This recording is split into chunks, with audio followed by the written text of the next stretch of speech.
President Putin of Russia at Downing Street today. Mr. Putin's first visit to Britain in 7 years, during which time relations between the two countries have been strained. Mr. Cameron said it was now time to increase the pressure on the Assad government, as our diplomatic correspondent Bridget Kendall reports. Judo was the place to be at the Olympics this afternoon. David Cameron might be the host, but Vladimir Putin is the judo fanatic, even offering a few tips on technique from a past master. And what better way to please the Russian president than a ringside Olympic seat for a sport that has been his lifelong passion, even if there are plenty of difficult political questions to grapple with. Earlier, a red carpet welcome for Mr. Putin, both leaders outwardly friendly, but well aware it's 7 years since he was in the UK and 9 long years since he last came to Downing Street. Just getting President Putin to come to these London Olympics and agree to come to have talks here in Downing Street is something of an achievement.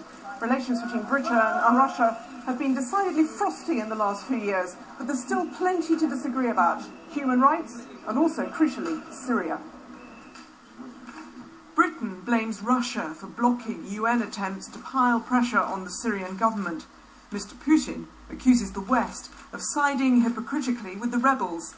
Squabbles that led to blistering criticism from Kofi Annan when he resigned today. Before that, inside Downing Street, they were papering over the differences. Well, of course, there have been some differences in the positions that we've taken over the Syrian conflict.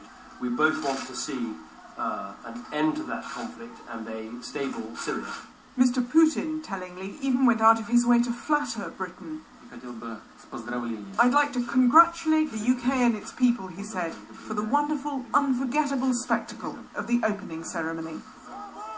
But tensions remain, especially over what some see as Mr. Putin's increasingly heavy-handed treatment of those who oppose him. These Russian activists in London yesterday were objecting to the visit on human rights grounds.